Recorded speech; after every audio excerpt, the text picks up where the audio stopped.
वासुदेवाय। ओम नमो भगवते वासुदेवाय। ओम नमो भगवते वासुदेवाय। ओम नमो भगवते वासुदेवाय। ओम नमो भगवते वासुदेवाय। नमो शिवाय कृष्ण कृष्णाय विष्णु नमो शिवाय कृष्ण कृष्णाय निर्विशेष शून्यवादी भाषावि देशदारि श्री कृष्ण चैतन्य प्रभु नित्यानंद श्री अद्वैत कृष्ण हरे Krishna Krishna Krishna Hare Hare Hare Hare Ram, Ram Ram, Hare Hare. So we are seeing chapter 9, the passing away of Bhishma Dev in the presence of Lord Krishna. Okay, so this is the chapter where we have this famous Bhishma Stuti. Okay, so last chapter, in the previous chapter, Kunti's prayer, we saw that Yudhishthira Maharaj was not very happy with the battle of Kurukshetra and what all has transpired. 64 crore people have been killed in 18 days just to make him as the king. So he's not very satisfied with that and he's feeling that he's responsible for the death of all these people. And it's not only about the death of these people, but also it impacts their whole families. The women in the family, the children in the family, everybody is impacted. They are all anatha now. Correct? They are all anatha. So all these things, it has created trouble in the mind of Yudhishthira Maharaj. And that is why Lord Krishna at this point of time wants Yudhishthira Maharaj to take instructions from Bhishma Dev. And this is also an opportune moment where Bhishma Dev will go back to Godhead. So both these things are there in this chapter. So the first 11 verses will speak about the arrival of the Pandavas and other great personalities. Okay. You all have read the chapter, correct? So you have some idea. Fine. So the Pandavas will arrive along with other great personalities in order to meet Bhishma Dev, who's about to pass. And the first 8 verses only explain who all are coming and other details. From verse 9 to 11, it's mentioned how Bhishma Dev receives everyone accordingly. Okay, the culture that was there. We will see details about that. Then from 12 to 29, Bhishma Dev speaks to the Pandavas on different things. Okay, from 12 to 17, he pacifies the Pandavas because they have undergone suffering throughout their whole life, basically. Okay, right from the time Pandu died till this point of time, what they have undergone is lots of tribulations, lots of suffering. So Bhishma Dev will pacify them according to that, and he will say that the Kala, the inevitable Kala, the time factor is what was responsible for your suffering. From 18 to 24, then Bhishma Dev will directly address the Pandavas, but he'll speak about the glories of Krishna. So this, in one way, we can think of as a mini prayers, a small set of prayers, a small set of glorification. 7 verses which are glorifying Bhishma Dev before the actual Bhishma Stuti starts. Okay, so these verses are important from 18 to 24, so we'll see that. And then from 25 to 29, Bhishma Dev in the 24th verse, he will tell that now I want to leave my body, because the Supreme Lord himself is right there in front of me. So it's the most auspicious, I'm very fortunate, it's most auspicious for me, therefore I want to leave my body. So this prompts Yudhishthira Maharaj to ask about religious duties, varnashrama duties of women and so many other things. Okay, so Yudhishthira Maharaj will ask that question, and in response to that, Bhishma Dev will speak. And he'll give instructions to Yudhishthira Maharaj. Okay, so these are these 4 verses. In Mahabharata, we have this whole parva dedicated to this 4 verses. That's a Shanti Parva, but we'll not be seeing much details into this in Bhagavatam. Then from 30 to 44, we have Bhishma Deva's prayers and his passing. Okay, that Bhishma Deva looking at Krishna and meditates on him. So the first 2 verses, 30 and 31, speaks about how Bhishma Deva meditates on Shri Krishna, who's right there in front of him. And from 32 to 42, 11 verses is where Bhishma Deva glorifies the Lord. There's the Bhishma Stuti, the prayers of Bhishma Deva. And then 43 to 45, Bhishma Deva's Nirvikalpa Samadhi is mentioned, where he goes back home, back to Godhead. And from 46 to 49, Maharaj Yudhishthira comes back from the battlefield of Kurukshetra to Hastinapur, pacifies his uncle and aunt, Gandhari, Dhritarashtra, like that. And then he starts executing his duties according to the dharma which was taught by Bhishma Deva. So this is the breakup. Yeah, see, the plan which I have is that we will cover this chapter in 2 days or 2 sessions. Okay, there are 49 verses in this chapter. So till today, I'll try to cover till 29th verse. Okay, the first 29 verses, and the next 20 verses we'll cover on Saturday. Okay, the Bhishma Sutta period, because so much is there actually in this chapter to speak about. So we'll see how much we can cover today. First verse. Suta uvacha iti bhita prajadrohat sarvadharma vivitsaya tato vinashanam pragat yatra deva vrato patat. Suta Goswami said, being afraid because of having killed so many subjects on the battlefield of Kurukshetra, Maharaj Yudhishthira went to the scene of the massacre. There, Bhishmadev was lying on a bed of arrows about to pass away. So this brief introduction to the chapter. Okay, so the purport is straightforward. And there's this verse, this is Sarva Dharma Vivitsaya. So for the understanding, for the act of understanding the actual Dharma, Yudhishthira Maharaj comes to the battlefield of Kurukshetra. So this is interesting because in the same battle of Kurukshetra, Krishna spoke about Dharma to Arjuna. Correct? In the same battlefield, now Bhishma will also speak about the same subject matter in a more elaborate manner. Okay, so there was a brief explanation at the start of the war, and at the end of the war, there is elaborate explanation about Dharma. Okay, as to how Dharma should be followed.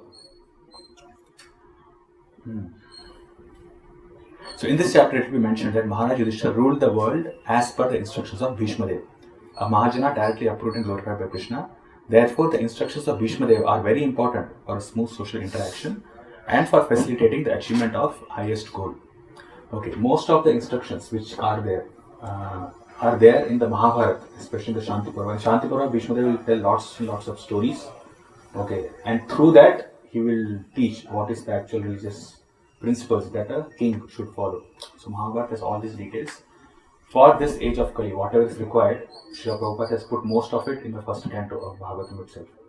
So when we go through these chapters of 16, 17, 18, where Parikshit Maharaj is ruling the kingdom, in these purports we will see how administration should happen and how it contrasts with what is currently being happening in this democratic government. Okay. So we'll get into those details in those chapters. Some of the details are also mentioned here from 25th verse to 29th verse, where we have this Varna, the Dharma, duties of Varna, duties of Ashramas and other things. But those are again brief. Okay. More details will be there in the same canto of Bhagavatam that we will see. Okay, so so Yudhishthira Maharaj went. The next verse will tell that all his brothers also followed him. Tada te bhrataras sarve sadashvai swarna bhushitaihi anvagachan ratair vipra vyasa dhaumyadayastatha. At that time, all his brothers followed him on beautiful chariots drawn by first-class horses, decorated with gold ornaments. With them were Vyasa and rishis like Dhaumya, the learned priest of the Pandavas, and others. Okay. So it's specifically mentioned here that they went in nice horses, Sat Ashvaihi, drawn by first-class horses, and Swarna Bhushitaihi, being decorated with gold. So this is for pleasing Bhishma Dev. Okay, if we see Mahabharata, right, the Pandavas have gone through lots of suffering, but Bhishma Dev was always in favor of Pandavas gaining the kingdom. Or when we say suffering, the Pandavas were never really there in the kingdom of Hastinapur. Okay, they came. Okay, they went through the Gurukula education, and after that, Yudhishthira Maharaj was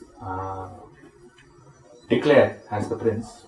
But then the Lakh House Varna episode happened, so they were out in the forest.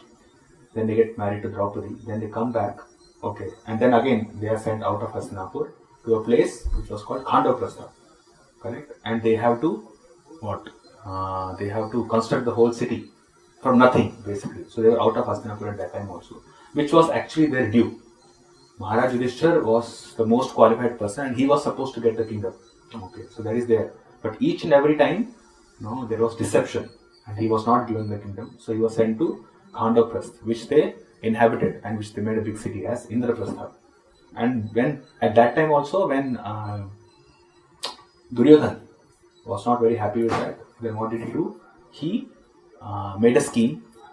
He convinced Dhritarashtra, and this gambling match happened. And then they were sent to forest.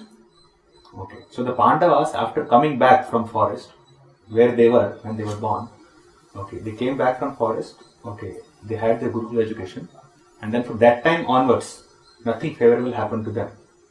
Okay, they had the mercy of the Lord. Okay, so many good things also happened. They got married to Draupadi. They had strong allies and other things. They cultivated this whole city of Indraprastha. A Bhavya Sabha was created. Everything happened, but it was all kind of flickering. It was there, and then it was taken away from them. Each and every time it happened like this. And each and every time it happened like this, Bhishma Dev was very favorable because the Pandavas were the most qualified. You see in Mahabharata, especially Arjuna, Maharaj Yudhishthira, they have been glorified a lot that they are the most qualified people to rule the whole kingdom. But they were not given the opportunity, or they were not given a chance, and every time they had to be on the back foot, so to speak. Okay, they were not there. So Bhishma Dev did not like that. Okay, but because for political reasons, as Srila Prabhupada will mention in the purport in next few verses, because of political reasons, Bhishma Dev could not act on that. So even during the battle of Kurukshetra, his main focus was that how the Pandavas will regain back the kingdom. Okay, that was his main idea. He wanted to see the Pandavas finally flourishing after undergoing so many tribulations, which was not actually supposed to happen to them. So the Pandavas understood that. Okay, and just to make Bhishma Dev happy, that finally all their enemies have been destroyed, and they are now the emperors of this world. They came in first-class horses. Okay, and they came with lots of in a golden chariot, okay, dressed very nicely in Rasi clothes like this. And seeing that itself, Bhishma Dev will be satisfied, will be peaceful.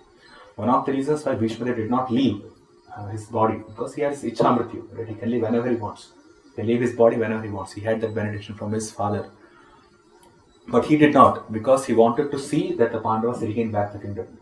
Okay, so these verses are like the setup where Bhishma Dev is finally satisfied that after all these years, and even if you see Bhishma Dev's life, there have been many ups and downs throughout his life. He was supposed to be the king, then he was not made the king. Then he had brothers Vichitravirya and Chitrangada, and then Chitrangada was killed by the Gandharva Chitrangada before he was married. Then Vichitravirya was married, but he died because of a disease, and there was no prince, there was no future coming king. Then they have to call Vyasadeva. We know all this story. Right? So all these things happened. So even Bhishma's life had seen its ups and downs. And finally, when it was thought that Dhritarashtra and Pandu were there, and Pandu had established a very firm kingdom, at that time Pandu showed disinterest in ruling, and then he went to a forest and he was administrating. But at that time, Dhritarashtra took over, not as the king, but as a person who was doing administration on behalf of Pandu, like this. Then Pandu died. Okay, so each of these phases, there was no stable rulership in Hastinapur. Okay, so Bhishma Dev, you can say, he lived for almost 300-400 years, I think, if I remember how it's mentioned in Mahabharata. So he lived for 300, 400, 500 years like this.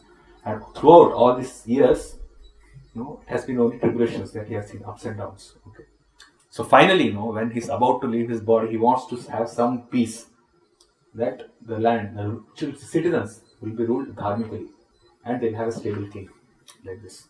So to encourage him, that okay, this whatever he desired has happened, the Pandavas came in royal opulence. Yeah, next verse. Bhagavanapi viprarshe rathena sadhananjayah sateirvyarocata trupah kuvera iva kuhyakaihi. O sage among the Brahmanas, Shaunaka, Lord Shri Krishna, the personality of Godhead, also followed, seated on a chariot with Arjuna. Thus King Yudhishthira appeared very aristocratic, like Kuvera, surrounded by his companions, the Guhyakas. So the opulence was visible, and Bhishma Dev could also see it. Okay. So here it's mentioned that Shri Krishna is seated on a chariot with Arjuna. And in future verses, when Bhishma Stuti comes from verse 32 to 42, we will see that several times Bhishma Dev will address Krishna as Vijaya Sakha or Partha Sakha in relation to Arjuna only. So Srila Prabhupada, in one of the purports, he explains that Bhishma Dev's eternal worshipable Lord is Lord Parthasarathi. Okay, so Bhishma Dev, when he was fighting, by looking at Krishna and Arjuna, it was his highest bliss, highest devotional bliss for him, because he has meditated on this form of the Lord throughout his whole life, and these are his worshipable Lord. Okay, this is worshipable Lord Krishna along with Arjuna. So when Krishna and Arjuna come like this, then again, Bhishma is reminded of his eternal worshipable Lord, and he's getting into that ecstatic trance where he can, he's satisfied that he can leave his body in peace nicely. Okay.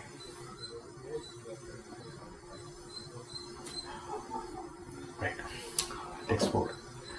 दृष्ट्वा निपतितं भूमौ दिवश्च्युतम् इवामरं प्रणेमुः पाण्डवा भीष्मं सानुगाः सहचक्रिणा. Seeing him, Bhishma, lying on the ground like a demigod fallen from the sky, the Pandava king Yudhishthira, along with his younger brothers and Lord Krishna, bowed down before him.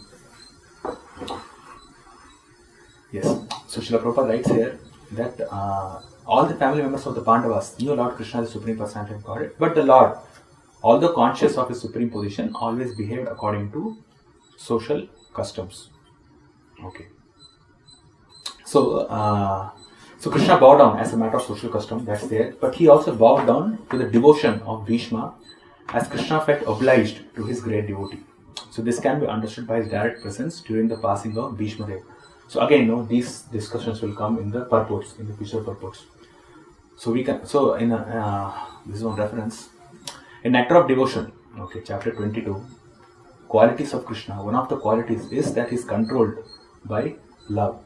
Okay, so there Srila Prabhupada writes that Krishna becomes obliged to the loving spirit of the devotee and not exactly to the service rendered. Okay, so no one can serve Krishna completely. He is so complete and self-sufficient that he has no need of any service from the devotee. It is the devotee's attitude of love and affection for Krishna that makes him obliged. A very nice example of this obligatory behavior was manifested when Sudama Vipra went to Krishna's palace. Sudama Vipra had been a class friend of Krishna's, and due to his poverty, he was induced by his wife to see Krishna to request some aid. When Sudama Vipra reached Krishna's palace, Krishna received him very well, and both he and his wife washed the feet of Sudama Vipra, showering respect to the Brahmana. Remembering his loving affairs with Sudama in their childhood, Krishna began to shed tears while receiving him. So this is important, that Krishna becomes obliged to the loving spirit of the devotee and not exactly to the service rendered, because Krishna actually does not want any service to be rendered to him. It's the loving spirit of the devotee which is more important. And here in this case also you will see that Bhishma Dev, if we see the whole life of Bhishma Dev has not rendered direct service to the Lord apart from shooting arrows at him. Okay, or whenever the Lord used to come to Hastinapur, then they used to meet like that, and Lord Krishna always used to pay his obeisance to Bhishma Dev, give his respects like this. So there was no direct devotional service, the way we define devotional service like that. But Bhishma Dev's mood was of loving sentiment towards the Lord. Okay, and that loving sentiment itself was enough for Krishna to come personally when he was about to pass away. Okay, so that we know it substantiates. Sudama Vipra, definitely the example is given here, but even in the case of Bhishma Dev, this substantiates this quality that Krishna is controlled by the love of his devotees and not exactly the service. So by doing service, we do service not to do something for him. We do service as an act of our loving reciprocation or as an act of offering to him. So it's more about the mood and consciousness in which we do the service than the actual service itself. Okay, so the consciousness and the mood, the loving sentiment for the Lord, the attraction towards the Lord, that is more important for Krishna, not exactly how much service a person has done. Okay. So even when Srila Prabhupada, during his book distribution, Srila Prabhupada used to encourage devotees that if you have tried, that itself is success. So it does not matter how many books you have distributed or how many devotees a person has made. Okay, it's just the effort that one puts. It's just with that, that service attitude. Even in Nectar of Instruction, the preface, it's a very important statement, Advancement of Krishna consciousness depends on the attitude of the follower. Right? So attitude is what Krishna sees, not how much service have been rendered.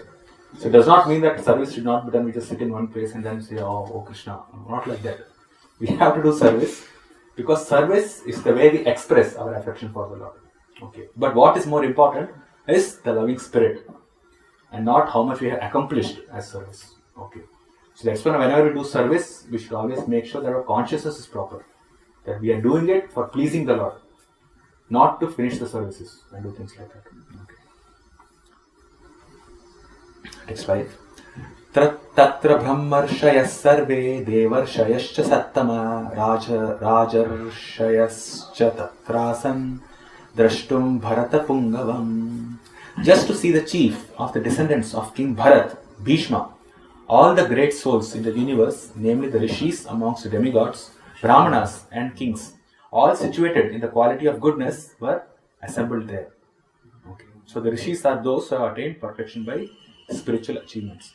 Okay, so when the Pandavas come there to the battlefield to take instructions from Bhishma Dev, the whole universe knew that these are the last moments of Bhishma Dev and it's about to pass. Okay, so therefore they all come to have darshan of Bhishma Dev. So now 6th and 7th verse is basically a list of all the rishis and all the great personalities who come. Parvato narado dhaumyo bhagavan badarayanaha brihadashvo bharadvajaha shashishyo renukasutaha vashishtha indra pramadas trito kritasmado sitaha kakshivan gautamo trishcha kaushiko thasudarshanaha. All the sages like Parvata Muni, Narada, Dhaumya, Vyasa, the incarnation of God, Brihadashva, Bharadvaj, Parshuram, the disciples, Vashishtha, Indra Pramada, Trita, Ghrutasmada, Asita, Kakshivan, Gautama, Atri, Kaushika and Sudarshana were present. Okay, so this purport basically in Srila Prabhupada gives a very brief introduction to different personalities. Okay, so we will skip those, everything straightforward. Text 8. Anye cha munayo brahman brahmaratadayo malaha shishyer upeta ajagmo kashyapangir sadayah. And many others like Shukdev Goswami and other purified souls, Kashyapa and Angirasa and others, all accompanied by their respective disciples, arrived there. Okay, so Shukdev Goswami also came.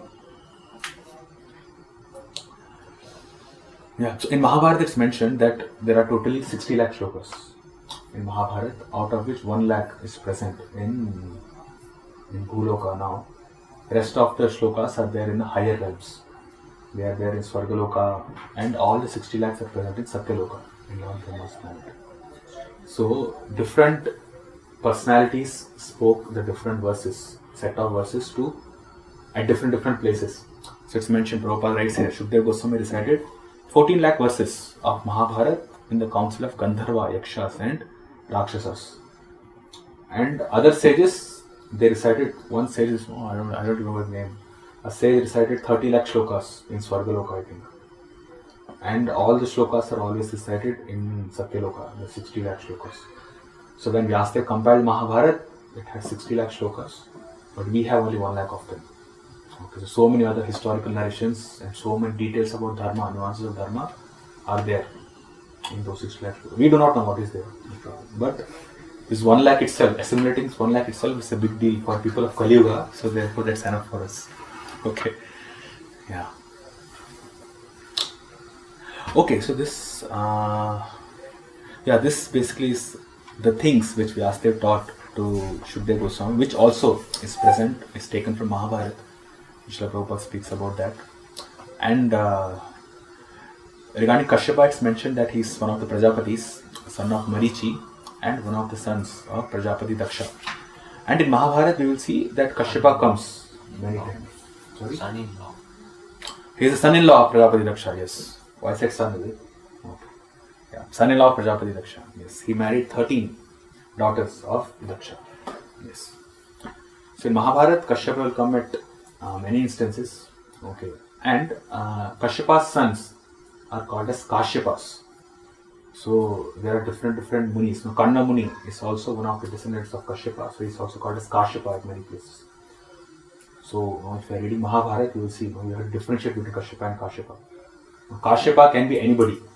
It can be Kanva Rishi, it can be some other Rishi also. But Kashyapa is only this Kashyapa, and then you have Kashyapas, who are the descendants of Kashyapa. Like this. Angirasa is also known as Brihaspati, who is the spiritual master of the demigods. Okay. Right. Text 9. तान् समेतान् महाभागान् उपलभ्य वसुत्तमः पूजयामास धर्मज्ञो देशकालविभागवेत्. Bhishmadev, who was the best amongst the 8 Vasus, received and welcomed all the great and powerful rishis who were assembled there, for he knew perfectly all the religious principles according to time and place. Okay, so from the first to 8, Pandavas and other great personalities have arrived to meet Bhishmadev. Okay, and now verse 9 to 11 will speak about how Bhishmadev receives everyone accordingly. Okay, so here it's mentioned that he was the best amongst the 8 Vasus.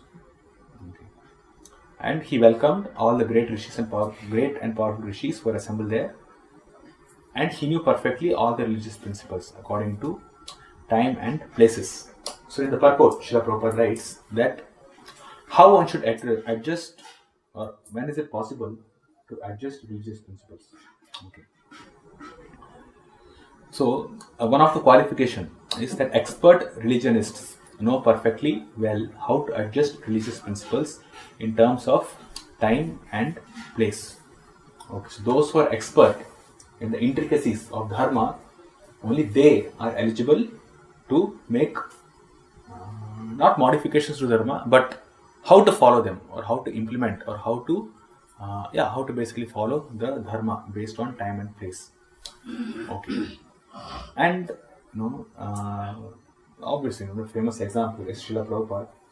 He made adjustments when he went to the West for the first time in 1965. He made several adjustments which are not in line with strict Vedic culture. Okay. One of the examples is Brahmacharini ashram was there. And he also allowed devotees to do so many things which will not be allowed in traditional Vedic culture society. So adjustments were made, because by doing those adjustments, he was able to fulfill the purpose, the actual goal. Okay. So if you see the smartas, what they do is they are strict. Traditional smartas, we are not speaking about nowadays smartas. Traditional smartas, they follow the smriti to the perfect last word. Okay. But then they do not have any idea of what goal they have to achieve by following all these Vedic rituals. They do get temporary benefits out of this, but they do not know what the permanent benefit is. What are they supposed to get?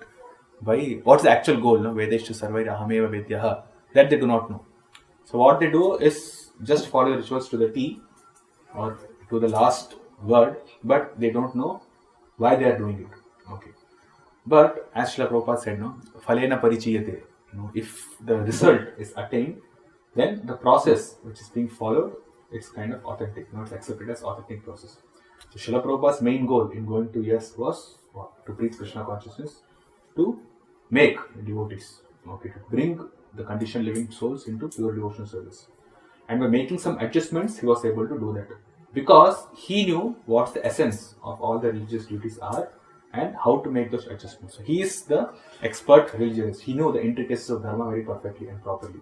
And the result, or how we understand that he knew perfectly, by seeing at the result. Okay, what he has done. Such an amazing thing he has done. So those, there are different climates and situations in different parts of the world. And if one has to discharge his duties to preach the message of the Lord, then he must be expert in adjusting the things in terms of time and place. So in case of Bhishmadev, at this point, see, normally when a guest comes, what we do is we get up, we welcome them, we wash their feet, okay, and then we give them something to drink, something to eat. We have them sit in a very nice place in an asana, and we speak to them in a pleasant way. So there are different injunctions which are to be followed whenever a guest comes to the house. Okay, according to Dharma Shastra, this is what's supposed to be done. But Bhishmadev is not in a position to do that. Right? He's lying in a bed of arrows. There's no way he can get up and do all these things. For all the glorious personalities who have come, we saw the list. All these are great sages, famous sages who are all spiritually advanced. As Srila Prabhupada writes, in previous purport. So Bhishma Dev, even though he was not physically able to welcome them, but just by his speech, he was able to welcome them so nicely that they were all pleased in their heart. And even in Dharma Shastras, it's mentioned that these are the injunctions that one person must follow if a guest comes to the home. And if someone is very poor, then at least he should have the guest come inside his house, give him an asan, and give him something to drink, at least milk. If milk is not available, at least water. And if water is not available, then at least speak to him very nicely. It's the last resort. Because it's not the easiest thing to do, but that pleases the guest. Speaking nicely. Difficult. But cultured people, that's the sign of culture. Just by proper speech, one can showcase his whole, the way he has been brought up, the way he has learned his culture, just by how he speaks. So just by speaking, Bhishma Dev was able to welcome them very nicely. Srila Prabhupada writes here, he was quite fit by the activities of his sound mind, and therefore he could utter sweet words with hearty expressions. So words were sweet, and the words were expressed with emotions within the heart. And all of them were well received. Means all the great sages, all the great personalities who have come, they were all well received. One can perform one's duty by physical work, by mind, and by words. So just by the way we speak, we can make a person feel very special and welcomed. So Bhishma Dev did that. One thing to note. Performing one's duty by the mind, Srila Prabhupada writes here, performing one's duty by the mind does not mean that one becomes lazy and just live in mental spare. As mentioned, the adjustment should be according to time and place, not to facilitate one's sense gratification. So if a person can, if he can do something very nicely, in this case, he can welcome the guest very nicely, he should do it. Not that, sweet words are enough, I will not do anything else. Don't be lazy in that regard. So these are some of the culture and etiquette which are mentioned in this case. Text 10. Krishnam cha tat prabhavagnya asinam jagadishwaram hridistham pujayamasa mayayopatta vigraham. Lord Krishna is situated in everyone's heart, yet he manifests his transcendental form by his internal potency. This very Lord was sitting before Bhishma Dev, and since Bhishma Dev knew of his glories, he worshipped him duly. So again, his worship was through his prayers, through the words he welcomed the Lord. So Srila Prabhupada writes that when he manifests his eternal transcendental form in the material world, he does so by his internal potency. So this we will hear again and again. And this is very important, that whenever the Lord comes to this material world, he is not influenced by the external energy at all. He is always situated in his internal potency.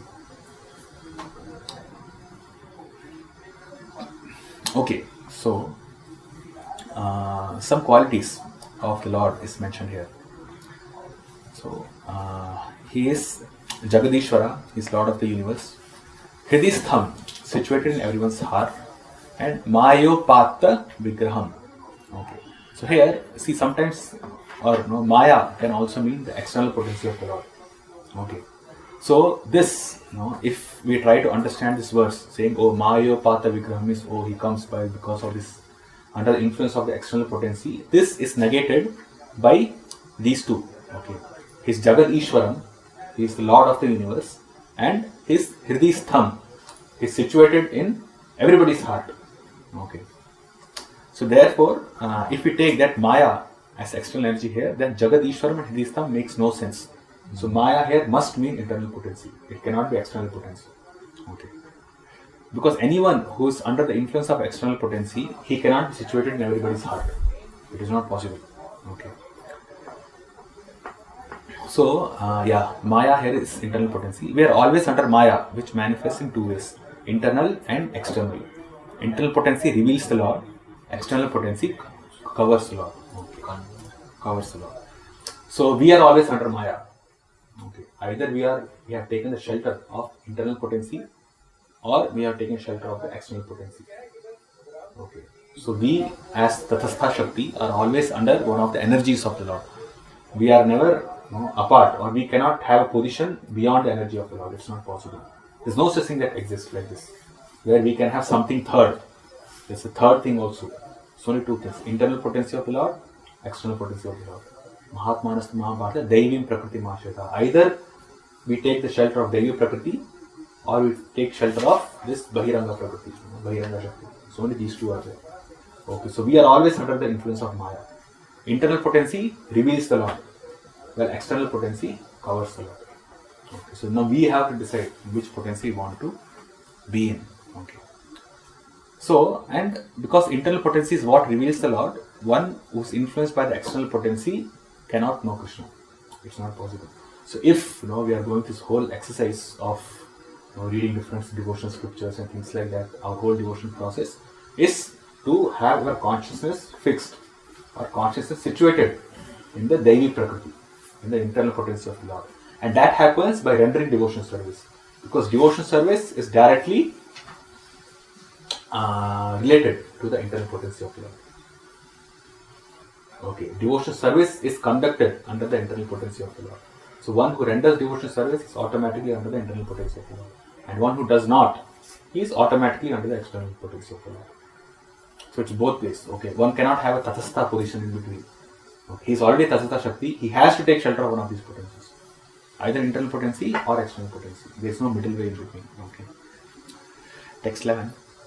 Panduputranupasinan prashraya prema sangatan abhyachashtanuragashrair andhibhutena chakshusha.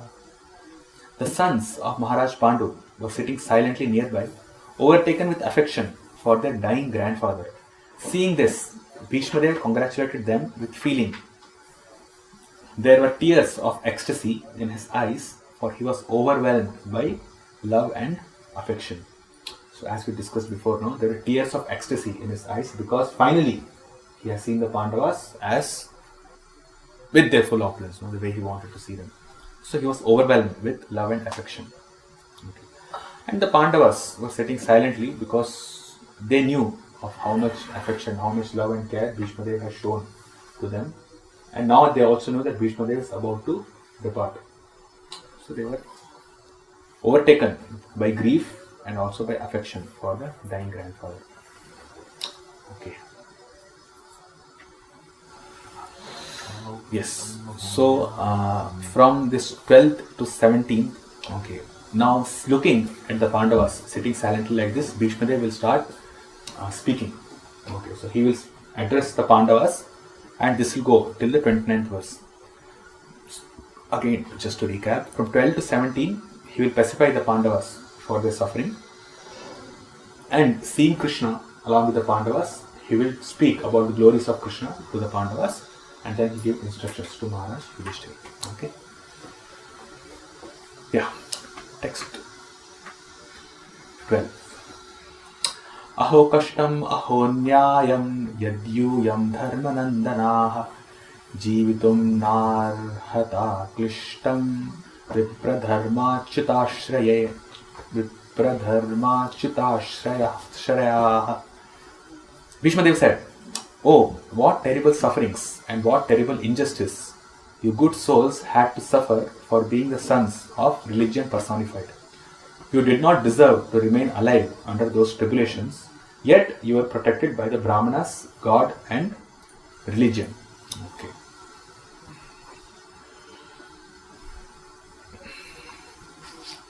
Yeah, so Bhishmadev says, Aho kashtam, aho anyayam, lots of anyaya has happened. Even though you are all good souls and you are sons of religion personified, dharma nandanaha. So he says that you did not deserve to remain alive under those tribulations, yet you were protected by the Brahmanas, the Supreme Lord and religion.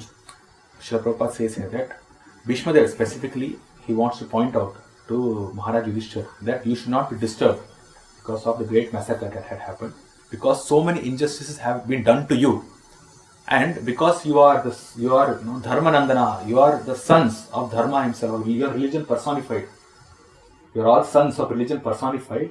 So whenever something happens, or whenever Dharma is, if there's an attempt to destroy Dharma, there's an attempt to go against Dharma, then it should have reactions. It will backfire. Okay, those who protect Dharma, Dharma will protect them. And those who do not protect Dharma, then you should remember that it will backfire. Dharma will not protect them also. And this massacre had to happen because you have gone through so many tribulations. You have undergone, those who you are sons of religion personified, you have gone through so many tribulations, and that itself, it's an indication that this massacre had to happen. Okay, so it's an implicit message which Bhishma is saying. And he said, even though so many problems happened and you were not supposed to remain alive during these tribulations, still you are protected by Brahmanas, God and Dharma himself. Dharma rakshati rakshataha. One who protects Dharma is protected by Dharma. And because they are pure devotees of the Lord, therefore, the Supreme Lord also protects them. And in that way, that is how they are able to overcome all the tribulations, or else it was not possible for them. Okay. So this, Srila Prabhupada, he says, he wanted to point out particularly that they were always protected by the Brahmanas, the Lord and religious principles. As long as they were protected by these three important items, there was no cause of disappointment. Okay. So if religion, Bhishma says, there's one more thing, the Supreme Lord is protecting you, and religion, Dharma is protecting you. The Brahmanas, the Vaishnavas are protecting you. It basically means that what you have done is actually not adharma. Because if it is adharma, the Supreme Lord will definitely not protect you. Dharma will not protect you. And the Brahmanas and Vaishnavas who know the actual essence of all religion, they will also leave you and go away. They will also not protect you. But because they have protected you, therefore you have survived. And therefore you should not lament for all this catastrophic events that have happened. You should not do that. That is Bhishma's message here. And he says, as long as a person is fully in cooperation with the wishes of the Lord, guided by the bona fide Brahmanas and Vaishnavas, and strictly following religious principles, one has no cause for despondency, however trying the circumstances or life may be. Okay. So one, in our case, it's like guided by the bona fide Brahmanas and Vaishnavas, one who has taken the shelter of spiritual master. Okay. And who is strictly following the religious principles, basically means the instructions of the spiritual master, and who has taken shelter of the Lord Krishna himself. For them, even though there are trying circumstances of life, they should not feel despondent. So these three things are very important. Okay, and these things are manifested in a devotee's life: the shelter of his spiritual master, following of his instructions, and taking shelter of the Supreme Lord. Okay, so these three things.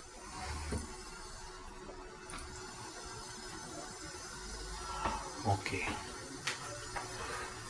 So, Srila Vishwanath Thakur gives a different perspective. He says, having taken shelter of Brahmanas, Dharma and Krishna, you should not live your life in suffering, since that is dangerous and improper. Okay. What it basically means is that Yudhishthira Maharaj has taken shelter of the Brahmanas, of Dharma and Krishna, and therefore he should not think that he is still suffering. Okay, because those who take shelter of the Lord completely, those who have taken shelter of the Brahmanas and Vaishnavas, those who are always fixed in following Dharma, they should not think, they should not think that even after taking shelter of all these three, I am still sinful. Okay, because it basically means that by taking shelter of the Lord, by taking shelter of the Brahmanas and Vaishnavas, still they cannot purify us. Still we are sinful. So you should not have that kind of an idea. So Vishwanath Thakur gives that perspective for this particular verse. Okay. Text 13. 17. Okay. Samsthite tirathe pandau pritha bala prajavadhu yushmakrite bahun kleshan prapta tokavati muhu. As far as my daughter-in-law Kunti is concerned, upon the great general Pandu's death, she became a widow with many children, and therefore she suffered greatly. And when you were grown up, she suffered a great deal also because of your actions. Okay. So now Bhishma Dev is talking about this kashta and anyaya, how kashta, how anyaya, he says that. So what are the tribulations that you have to undergo? Primarily he speaks about Kunti. Okay. Because Kunti's position was very precarious. Kunti's position was very precarious because after Pandu died, Madri entered the funeral pyre. Sati, she took Sati. Okay, and then Kunti had to come to the royal family. Okay, where the Dhritarashtra and Duryodhana were not actually favorable for the Pandavas. Okay, Dhritarashtra was kind of confused. Okay, almost throughout his whole life. Duryodhana was very clear. Okay, he was totally against them.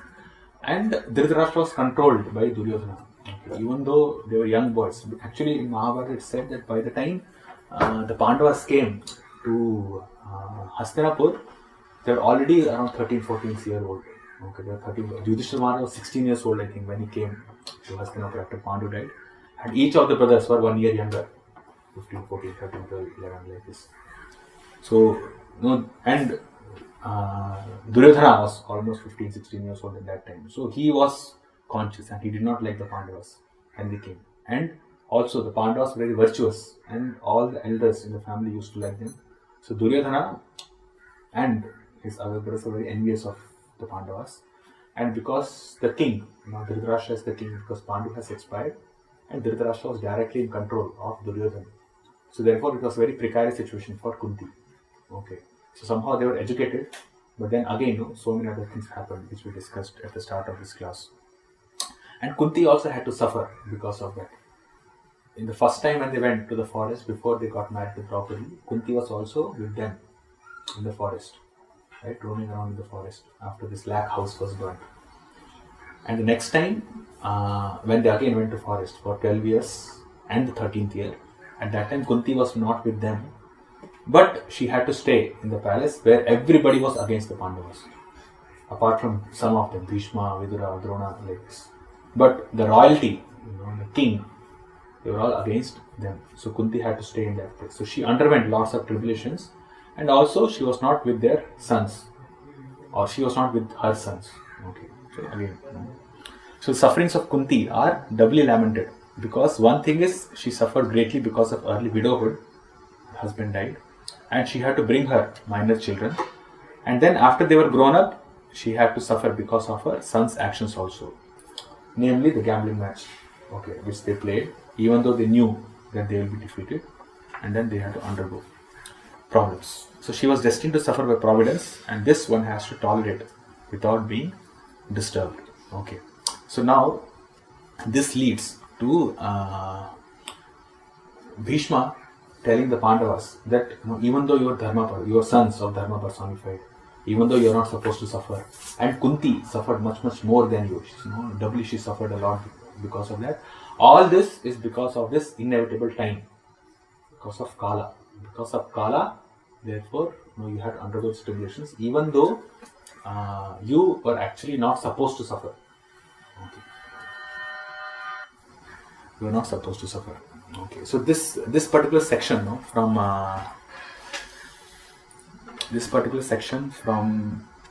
till the 17th verse. Okay, our acharyas, specifically Vishwanath Chakravarti Thakur, gives a very amazing perspective. Okay, very nice perspective to understand how the devotees undergo tribulations, how the devotees also suffer, even though they have taken shelter of the Lord.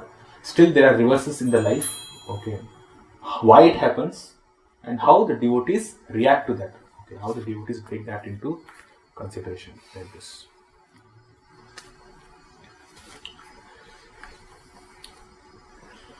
Text 14. Sarvam kala kritam manye bhavatam cha yadapriyam sapalo yadvashe loko vayoriva ghanavalihi. In my opinion, this is all due to inevitable time under whose control everyone in every planet is carried, just as the clouds are carried by the wind. Okay, so it's a very good example. So we'll see.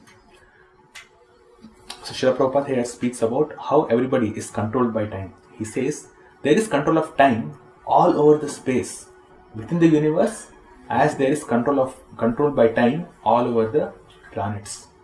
All the big gigantic planets, including the sun, are being controlled by the force of air, as the clouds are carried by the force of air. Similarly, the inevitable Kala or time controls even the action of air and other elements. Everything, therefore, is controlled by the Supreme Kala, a forceful representative of the Lord within the material world. We see the creation, when Lord Mahavishnu, he glances at Pradhana, then what he does is he infuses that with Kala, with time. Okay, so time is an agent which activates things. It moves. There is transformation that happens because of time. Okay, and everything that happens within the material world is under the influence of time. Okay. So this time, okay, we have to understand this time is it's like Kala. It's a subtle thing. Okay, it keeps moving. You don't see time. Okay, you don't see the time, but I'm not looking at the watch. That is not what I mean. I say seeing the time.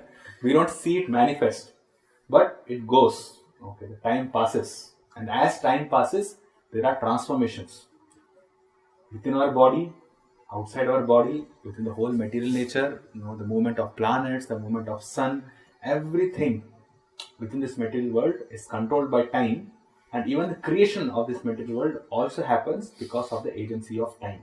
That's why Srila Prabhupada says that this Kala, the Supreme Kala, is a forceful representative of the Lord. When we say forceful representative, means it cannot be countered. Nobody can stop time. People speak about time travel in science fiction, but it's all nonsense. Okay? Because it's a forceful representation of the Lord, one cannot go back in time. Okay? It is not possible. Time will always move forward, and the transformations within our body, we have to move forward. It's no way one can stop time or one can go back in time. That's why Srila Prabhupada said that if one moment is wasted, even if you give billions and billions of dollars, we will not get it back. Right? So we should not even waste one single moment in our devotional life. Because it's a forceful representation. It's forced upon us. You cannot stop it. It's not possible. And so therefore, everyone has to bear the actions and reactions of time as long as one is within the conditions of the material world. Yudhishthira should not think that he had committed sins in his previous birth and is suffering the consequence. Even the most pious man has to suffer the conditions of material nature. Okay. So this is very important, because it's specifically mentioned here that Yudhishthira Maharaj is not undergoing all his tribulations because of his prarabdha karma. Right? Vishwanath Chakravarti Thakur specifically uses the term prarabdha karma. Basically means those activities which they have committed in previous life, which have fructified in this life. This is your prarabdha karma. The body, kind of body we get, the kind of face we get. Okay, the kind of our whole material situation basically is because of our prarabdha karma. Okay, so he says that Yudhishthira Maharaj should not think that he had committed sins because of his prarabdha karma, or his suffering because of his prarabdha karma, because even the most pious man has to suffer the conditions of material nature. Okay. So, Srila Vishwanath Chakravarti Thakur, he says that Yudhishthira is well known as the direct incarnation of Dharma. If Dharma, Yudhishthira, has prarabdha karmas, how can he have any sense of Dharma? The cause is not karma, but time, which cannot be countered and cannot be explained. Okay. So this workings of how this Supreme Kala, this forceful representation of the Lord, how it works, it is not possible to understand. Okay. So when pure devotees undergo tribulations, in the next few verses we will see that the Lord himself gives those tribulations for specific reasons. Okay. But in this point of time, at this point of time, from our point of view, for practicing devotees, how do we take it? How do we say it? Whether we think of it as our previous karmas, or as an inevitable Kala, or both? Or both. Okay, so it should be both. Okay, we should take it as both. Yeah, and being practicing devotees, definitely Prarabdha Karma is there for us. Okay, so Prarabdha Karma definitely has its impact. Okay, and based on how much surrender we have for the Lord, then His involvement will also be there in our life. Okay, so that can be attributed to the Supreme Kala. Based on the time factor, things happen in our life like this. Okay, and see, one more thing is that people in this world have material bodies. All of us have material bodies. Okay, so the bodies are material. Okay. For those who have spiritual bodies, please forgive me. But we all, generally speaking, we have material bodies, correct? So material, okay, whatever is material, it undergoes transformation over a period of time. Okay, so this is the effect of this kala, this time factor. So because the time factor is there, there will be transformations. Okay, so there will be transformations in the body. Even though we have been maintaining our body very nicely, because of the influence of time, there will be diseases, there will be old age, and finally there will be death also. Okay, all this is there because of the influence of time. Correct? Kala is the one which is making us go through all these processes. Because if you see, nobody becomes, he becomes old and then he grows and becomes young. That never happens. Kala has a specific way to work. Okay, so everybody at every stage, all species of life, they were fresh and then they grow and then they deteriorate. There are 6 stages. You can take the plants, animals, fishes, all species of life undergo that. So there is a transformation that happens which cannot be stopped. It cannot be stopped at all. So due to those transformations, there will always be some problems. Now if people identify with their body, and if transformations are happening within the body due to the forceful representation of time, and if they identify with their body, then they suffer. Okay. So in one way, we can say, we got this body because we had material desires because of a previous lifetime like this. So that is one reason. Prarabdha Karma is the reason. Okay, karma is there. But on top of that, there is influence of time also, which also makes us suffer, or suffering is there, or enjoyment is also there based on the kala that is also there. So there are 2 aspects. Okay. Is that clear? Anything? Do you have any questions? Okay. Yes. Sometimes I'm confused with Yes. that, because Prarabdha Karma also depends on time factor, that how much karmic, how much karma we have done in our previous lives. According to that we will get result. According to that time, according to that kala, Yes. we will get the result of happiness or distress or whatever result we are going to get. This is a simple understanding. Okay, makes life simple to understand in such a way. But as Vishwanath Chakravarti Thakur says, that it cannot be explained. The intricacies of karma are very, very difficult to understand. Okay, so also when in many places, we will see, even in Mahabharata and other Puranas also, whenever there are reverses in life, then Vidhi ka Vidhan we say, or providence is always blamed for that. So there's definitely this fact of inevitable kala. The kala aspect is definitely there. But how this kala and this karma, they come together, how to understand what exactly happened. If something is happening in my life, can I attribute that to a cause? Can I say, because I did this, therefore it is happening to me? For each and every reaction, either good or bad, can I attribute it like that? No. For some we can, okay, because Shastra itself mentions that if you do this particular sacrifice, you'll get this particular result. So that way we know, if you get that particular result, therefore we have by cause and effect we understand, okay, this is the cause. And according to that particular time. According to the particular time, we get this. Okay. But can we understand all the intricacies of karma and the inevitable time? It is not possible. For a simple purpose, we can say, if something good happens, previously I might have done something bad happens, previously I might have done something bad. Okay. But it's more complicated than this. That's the point. Yatra dharma suto raja gada panir vrakodarah krishnostri gandivam chapam suhrit krishnastato vipat.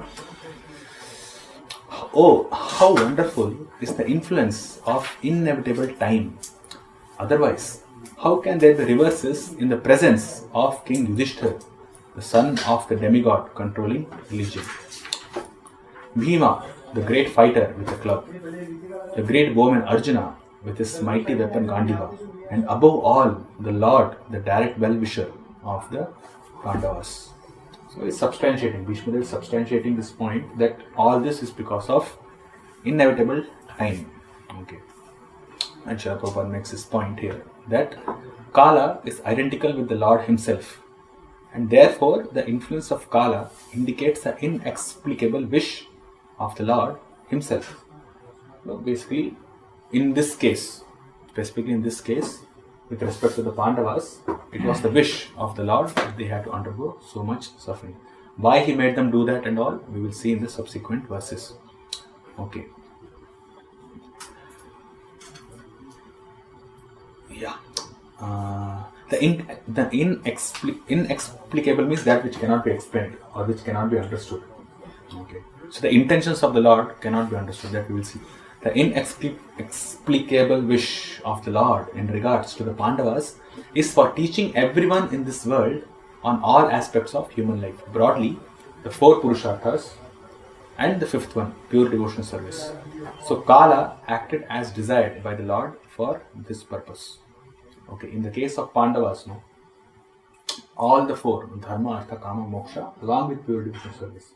For all these 4 Purusharthas and the Panchama Purushartha, Lord Krishna made the Pandavas as the example, as to how they led their lives like this. Okay. And this can be understood from the purport of the next verse. Nahyasya karhi chidrajan puman veda vidhitsitam yad vijñāsaya yukta muhyanti kavayopihi. O king, no one can know the plan of the Lord Sri Krishna, even though great philosophers inquire exhaustively, they are bewildered. So still the last verse, no, Bhishma Dev was speaking about the influence of the inevitable time. Okay, and now he directly relates that to the wish of the Lord, the plan of the Lord. Okay, and the connection is what Srila Prabhupada writes here, that Kala is identical with the Lord. Okay, and therefore the influence of Kala indicates the inexplicable wish of the Lord himself. So this inevitable time, the providence that we see, is basically the wish of the Lord in case of the Pandavas. So Srila Prabhupada, in his purport, he explains that no one can know the plan of the Lord. Okay. The bewilderment of Maharaj Yudhishthira over his past sinful acts and the resultant sufferings is completely negated by the great authority Bhishma. Means if Yudhishthira is thinking that he is suffering because of his past sinful activities, and whatever is suffering are the resultant sufferings of that, then that is completely negated by Bhishma Dev here. Okay. And he wanted to impress on Maharaj Yudhishthira that this is all actually because of the plan of the Lord. And nobody could understand it. Even Lord Shiva or Lord Brahma, they cannot understand it. So how is it possible for us to understand? Okay. This is an amazing thing. Even Lord Shiva and Brahma cannot understand. That Brahma who's creating this whole material 14 planetary systems, who knows past, present and future, he cannot understand how this Kala works. Okay. How the plan of the Supreme Lord works. So therefore, Prabhupada says, the best policy is simply to abide by the orders of the Lord without argument. That's it.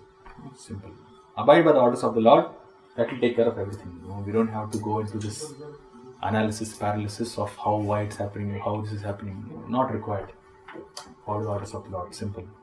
Okay, so nobody can understand, but Srila Prabhupada gives us an understanding. Okay. The sufferings of the Pandavas were never due to their past deeds. Srila Prabhupada writes. He says, the Lord had to execute the plan of establishing the kingdom of virtue, dharma, and therefore his own devotees suffered temporarily in order to establish the conquest of virtue. Okay. And he also says that even though a great fighter like Bhishma was fighting on the opposite side, he could not win because vice cannot conquer virtue regardless of who tries to execute it. Okay. So there are two things which are being spoken here. Two things which have been spoken here.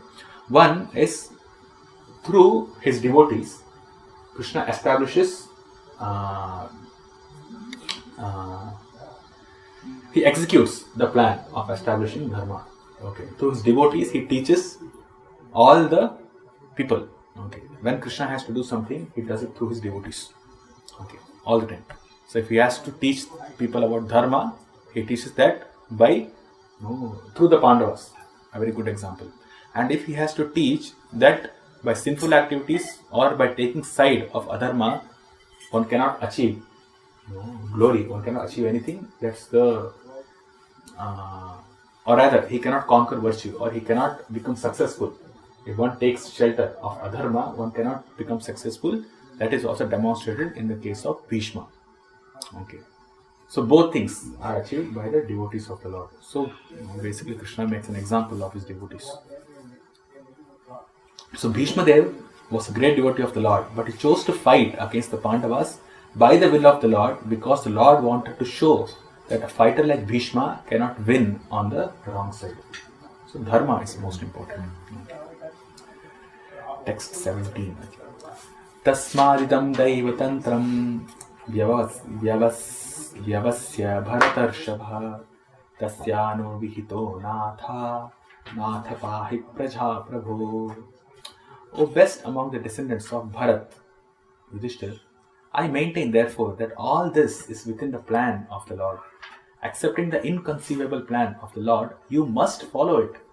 You are now the appointed administrative head, and my Lord, you should take care of those subjects who are now rendered helpless. Okay, so he's saying whatever past that has happened, you should accept it as the inconceivable plan of the Lord, and now you are in position of being the emperor. So whatever happens from this point onwards, you should also understand that it's the inconceivable plan of the Lord. So before you were suffering, that was plan of the Lord, inevitable kala. Now you are going to enjoy the kingdom. You are the emperor of this world. Therefore you should not be morose. You should not think of renouncing everything and going to the forest. Now, because this is what the Lord wants, and whatever happens in one's life, then you should just go ahead with that, taking it as a plan of the Lord for yourself. Because what? Because they have taken shelter of the Brahmanas, Vaishnavas, of the Supreme Lord, and of Dharma itself. Okay, because they have taken shelter of these three things, therefore whatever happens in the Pandavas' life, it must be understood as the Lord's wish. Okay. So Srila Prabhupada says that a popular saying is that a housewife teaches the daughter-in-law by teaching the daughter. Similarly, the Lord teaches the world by teaching the devotee. Okay, so this is primarily followed in joint families. Okay, when a girl gets married, okay, and comes to the family, then she would not know many things. She would have been trained by her parents, but the ways in which her husband's family work, it will be a bit different. So she would not know it. Okay, and just to maintain a very good relationship, the mother-in-law will not teach the daughter-in-law directly. She will teach the daughter, or if something wrong has been done by the daughter-in-law, she will scold the daughter. Okay, and that way the daughter-in-law will learn, oh, this is how I'm supposed to do, like this. So this was the system in joint families. Nowadays, there are no joint families, so everybody does things according to their own plan. So this is popular saying that the housewife teaches the daughter-in-law by teaching the daughter. Okay, the daughter and the mother are very intimate always. So similarly, the Lord and his devotee are very intimate. And if something has to be taught, those people who have to understand or who have to be taught, then the Lord teaches them through his devotees. Okay. So what is the devotee's duty? So Krishna's plan is this, that I'll teach the world through my devotees. So what should the devotee do? The devotee, what he should do is, he should ungrudgingly accept all tribulations from the Lord as a benediction. Okay. How is it a benediction? Because Krishna sees us as qualified to take whatever plans, or he sees us qualified to execute his plan. So therefore, Krishna is merciful to us in that way. This should be taken as a benediction. Okay, and he should ungrudgingly accept the tribulations. A pure devotee of the Lord accepts tribulations as favors from the Lord. Since the Lord is absolute, there is no mundane difference between the two. Okay, so for a pure devotee, whatever the Lord gives, whatever Krishna gives, good or bad, both are taken as merciful. Not taken as merciful, they are merciful. They are mercy of the Lord. Okay. That is how a pure devotee understands it.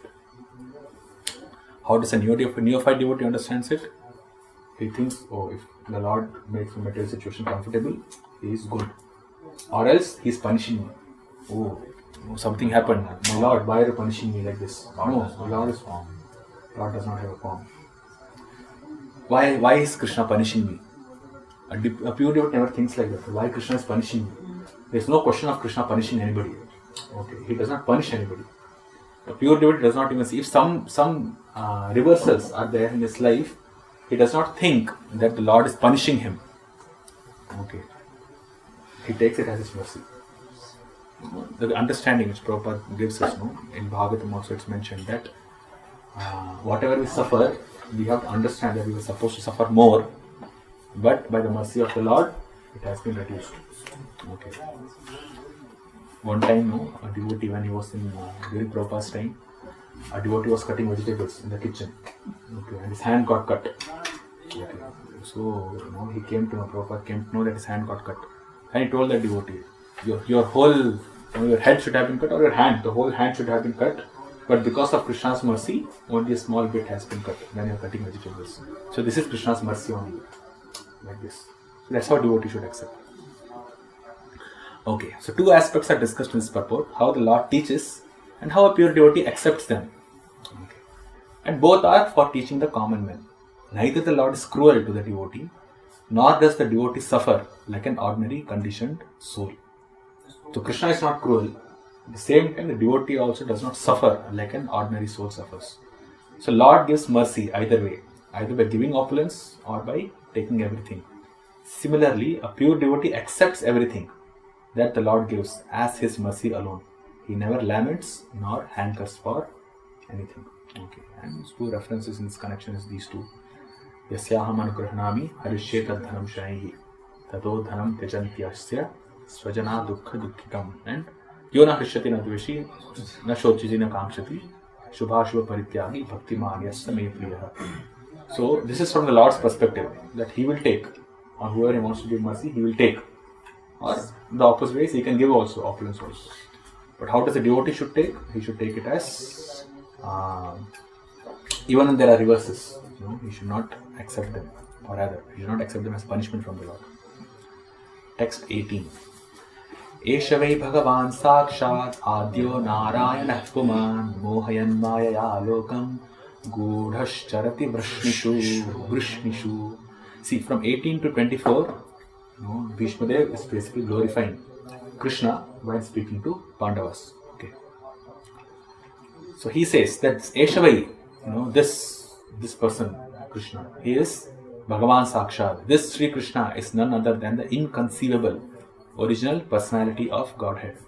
He is the first Narayana, the supreme enjoyer. But by bewildering us with his self-created energy, he is moving amongst the descendants of King Vrishni, just like one of us. Okay. Yes. So, this verse, he says, Eshavi Bhagavan Sakshat Adyo Narayana Puman. Okay. So, in Vedic culture, Lord Narayana is worshipped in kingdoms. Okay. And during big kings, they worship the form of Lord Narayana. Because Lord Narayana is the form of the Lord in Vaikuntha, specifically. Okay. Which is you worship with lots of Aishwarya, like this. And kingdoms, they worship the Lord with Aishwarya. So for them, the form of the Lord, who is Narayana, he is to be worshipped. Okay. So here Bhishma says that don't think that the Narayana whom you worship is non-different from him. Because he, the Supreme Personality of Godhead, Krishna, your intimate friend, he is the original Narayana. He is the master of all opulences. Okay. But sometimes, or rather, people do not understand that he is Adyo Narayana because Mohayan Maya Lokam. By his self-created energy, he has bewildered everybody. Okay, and it's very confidential, very difficult to understand him because he roams around in the dynasty of Vrishni just like a normal human being. So Srila Prabhupada says that there are two ways of understanding Vedic knowledge. Okay. We are aware of this, Avaroha Pantha and Aroha Pantha. Okay. So authority is not dogmatic, Srila Prabhupada says. And he gives the example of the mother as the authority of who is the father. Right? Only the mother can tell who is the father, or else it's not possible. So similarly, if we want to know who is the Supreme Lord, or who is the Supreme Lord, the original Purusha, then we have to resort to an authority. Okay. And Srila Prabhupada makes his point here in this purport, and he says that any person has to accept an authority. Okay.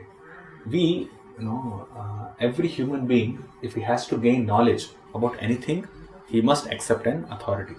And this purport specifically Prabhupada speaks about the authority of the modern science, right? The modern scientists and authority of the Vedic literatures. And he says both have to be accepted on authority, on faith. Because whatever the modern scientists claim as knowledge, okay, they might have done something. They might have done some experiments or something like that. But we have not done it. We just accept things, knowledge based on their authority. And specifically speaking, he says that modern spacecraft fly in the sky, and when the scientists say that they travel to the other side of the moon, men believe these stories blindly because they have accepted the modern scientists as authorities. Okay, so in every sphere of life, if we have to get news, if we have to even when you are buying some ingredients from the market, we have to believe. It's a question of faith. We cannot just say that I don't believe this. Then we cannot do any activity if there is no faith. So we have to have faith in the authority. So specifically in this particular situation, Prabhupada speaks about the modern scientists who say that they have gone to the moon. Now they are going to Mars also. You know that? You do not know. Okay, they are going to the Mars also. Mangalyaan, I think. There was a Chandrayaan, now this Mangalyaan. Indian people have become foolish. Okay, anyways. So they say that they are going to Mars now. Okay. And people believe that. No, see. Yeah, okay. Anyways, there are so many things to say. People believe that. But Srila Prabhupada says that people in general have no other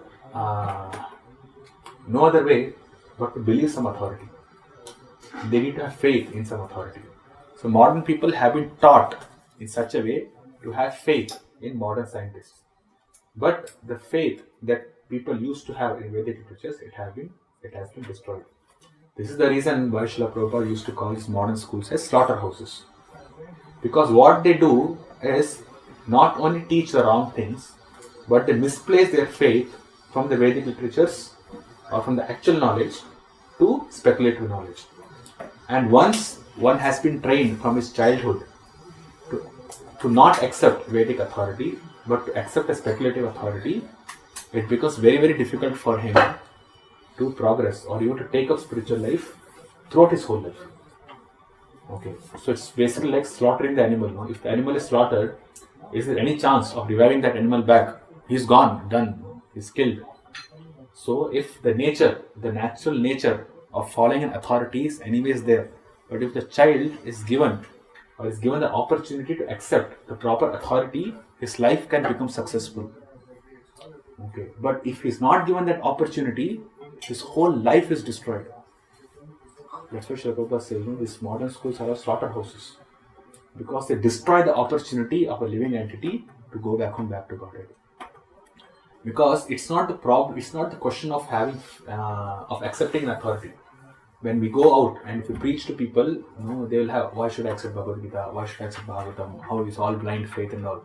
Blind faith is not the problem. You're anyway putting blind faith on everything. In all your science, in all your day-to-day activities, you must have faith. So faith is not the problem. It's just a question of which authority you accept.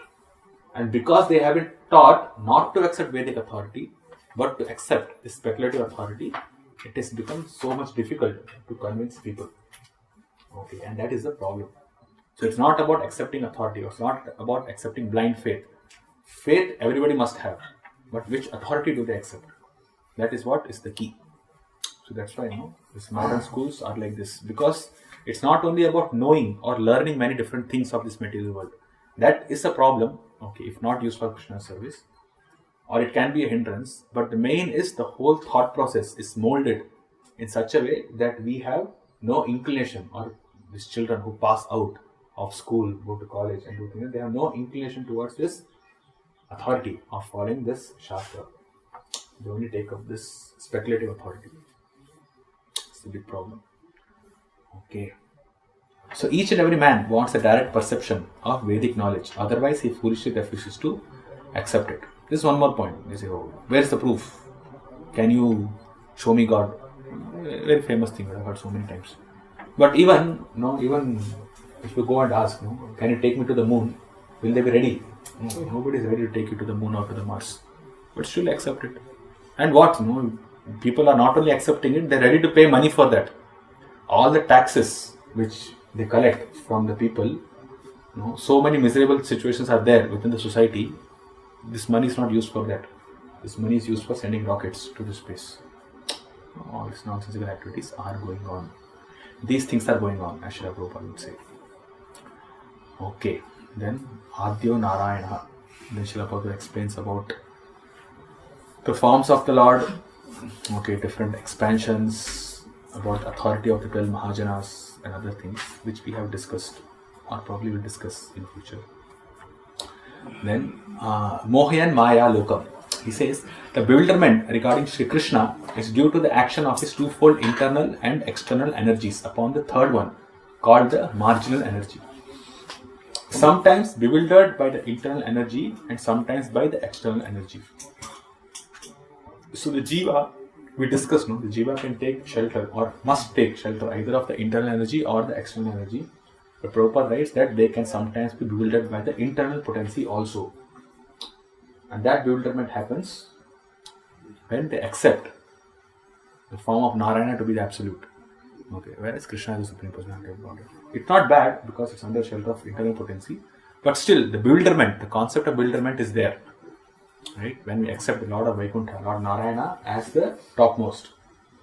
Whereas we know that Krishna in Golok Vrindavan, he is the Supreme Personality of Godhead. Means he is the Adi Purusha, Govinam Adi Purusha. So see, Prabhupada writes, by internal energetic bewilderment, Sri Krishna expands himself into unlimited numbers of Narayanas and exchanges or accepts transcendental loving service from the living entities in the transcendental world. Okay, so this is there. And by his external energetic expansions, he incarnates himself in the material world amongst the men, animals or demigods to re-establish his forgotten relation with the living entities in different species of life. Okay.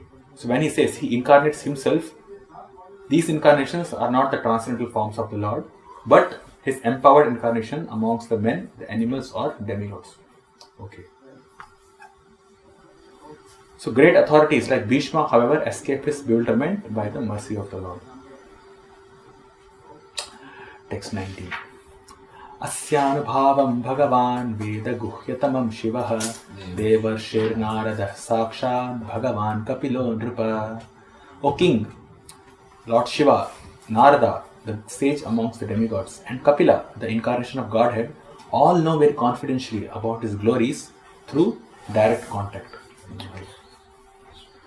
So, Srila Prabhupada speaks about the different Mahajanas. And he also speaks about this Asya Anubhavam, the glories of the Lord, and he gives examples of Mother Yashoda here. And it says, the tribulations imposed upon the devotees by the Lord constitute another exchange of transcendental bhava between the Lord and the devotees. Okay. And the Lord says, I put my devotee in difficulty, and thus the devotee becomes more purified in exchanging transcendental bhava with me. Okay. The material relations are based on reciprocation of material enjoyment, which depends mainly on material resources. See what this verse explains, or Prabhupada explains here, is that the tribulations imposed upon the devotees by the Lord constitute another exchange of transcendental bhava between the Lord and his devotees.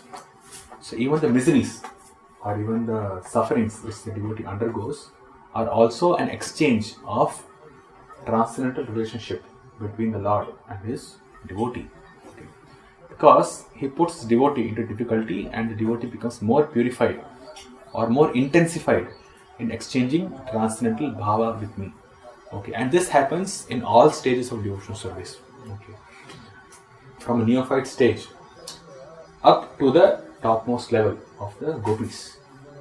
Okay, Krishna does this to all kinds of devotees, to neophyte devotees, madhyamadhikaris, to uttamadhikaris, topmost gopis also. From our point of view, if we know that we have to render pure devotional service, we have to take up Krishna consciousness in whole purity.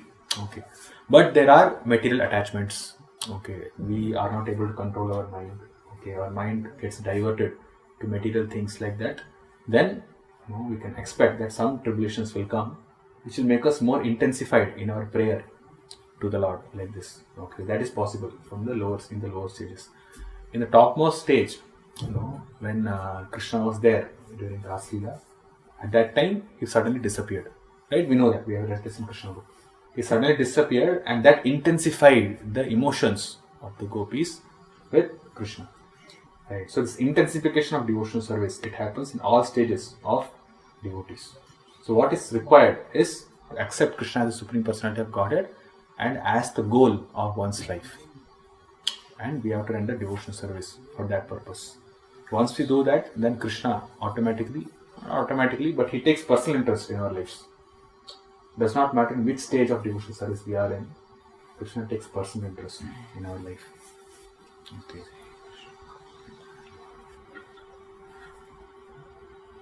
Yeah, sure. Vishwanath Chakravarti Thakur, he says, the difficulties the devotees experience are not prarabdha karmas, since they are given by the Lord alone, who wants to benefit the devotees. However, this is not an inclusive rule. Sometimes the Lord increases his devotees' bhakti without giving problems to him. Thus, it is said that no one knows the plan of the Lord. Okay.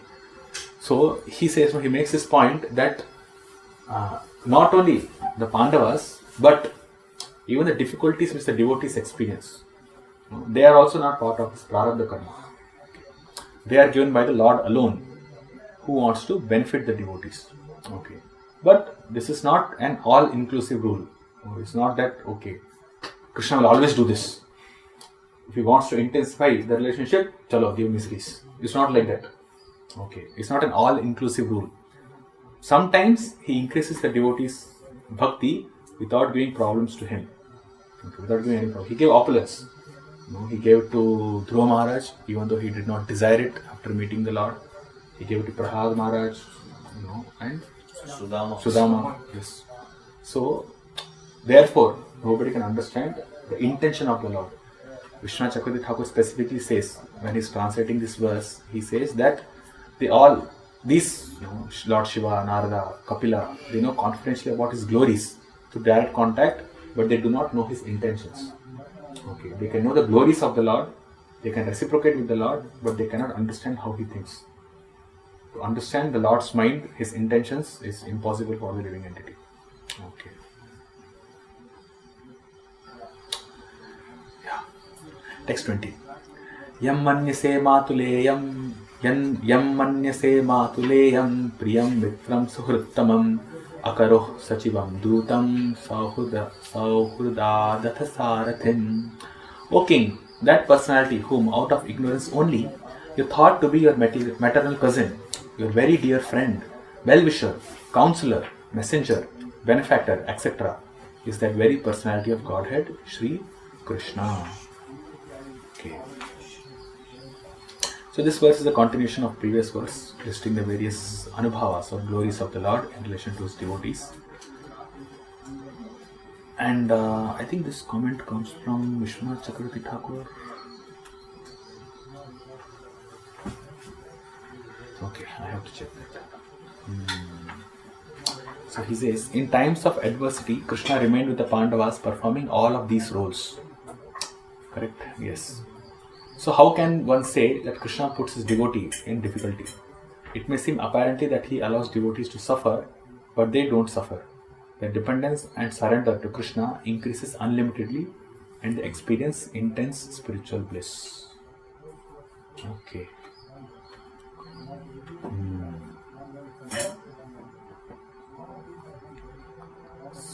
So,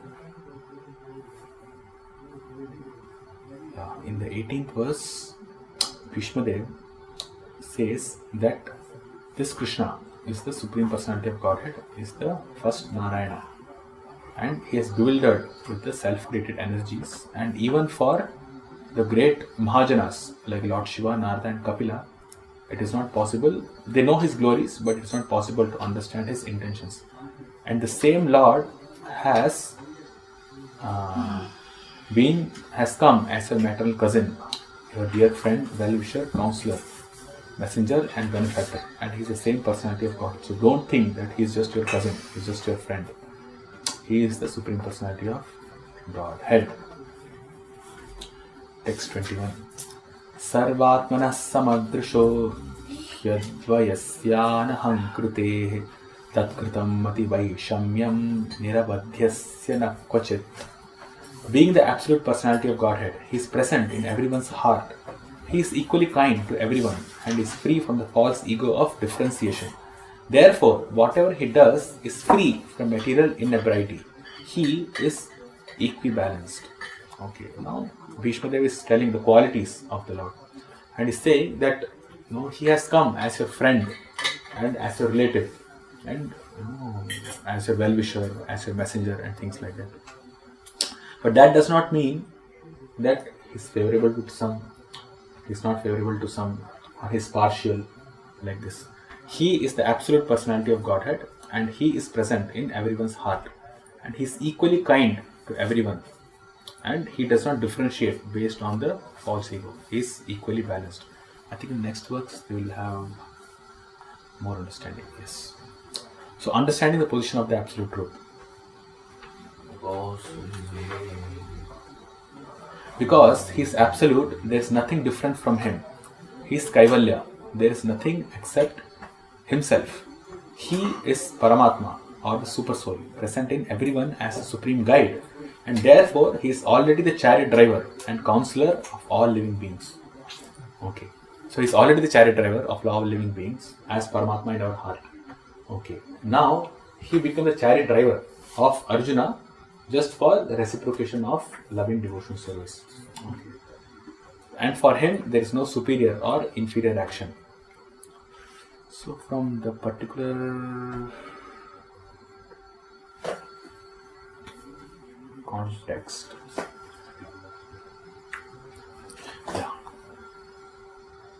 so a question was asked, right? If Krishna remained with the Pandavas performing all of these roles, how can one say that Krishna puts his devotees in difficulty? And if Krishna is there along with the Pandavas performing all the roles, does it mean that he is also influenced by material nature? Okay, is he also influenced by material nature? Because he is moving around just like one of the Vrishnis. So is he also impacted because of that? Bhishmadev answers no, that he is absolute personality of Godhead and is present in everyone's heart, and he is equally kind to everyone. So therefore he does not differentiate between who is who. He might have names as one of the Vrishnis, he might be called one of the Yadavas like this, but he does not differentiate. Okay, he is on the absolute platform. Krishna performs several activities with his devotees as mentioned in previous verse. So isn't the Lord also bound as if with karma if his devotees control him by rendering devotion service? So this verse answers that. Okay. Yeah. Because Krishna is equal to everybody, is present in everyone's heart and free from false ego, for there is nothing which is apart from him. Okay, this is also an understanding that false ego means that there is something which is different from that person and we misidentify with that. False ego means what? Where we misidentify ourselves with the material nature. Right? We have a true ego, which is basically part and parcel of Krishna. False ego, when we think that we are the products of this material world. Okay. But for Krishna, everything is absolute. He does not have the differentiation of what is matter and what is spirit. For Krishna, everything is spirit. Everything is his energy. Okay. So he does not differentiate. So when there is no differentiation, then there is no question of false ego in the personality of Krishna. He never comes under the influence of false ego. He is always in his transcendental state. Okay. His nature is transcendental, and concomitantly his reciprocation with his devotees is also transcendental. Although he allows his devotees to control him, he is not obliged. Coming under the control of his devotees is his pastime and not an obligation. You understand what is obligation, right? It is not something that the Lord does, okay, because he must do it or he is forced to do it. Krishna is not forced to do anything. And if he feels that he is forced to do it, it's because of the loving relationship with his devotees. Okay. Text 22. तथाप्येकांत भक्तेषु पश्य भूपानुकंपितं यन्मे सूंश्चेतः साक्षात् कृष्णो दर्शनमागतः. Says, yet, despite his being equally kind to everyone, he has graciously come before me while I am ending my life, for I am his unflinching servitor.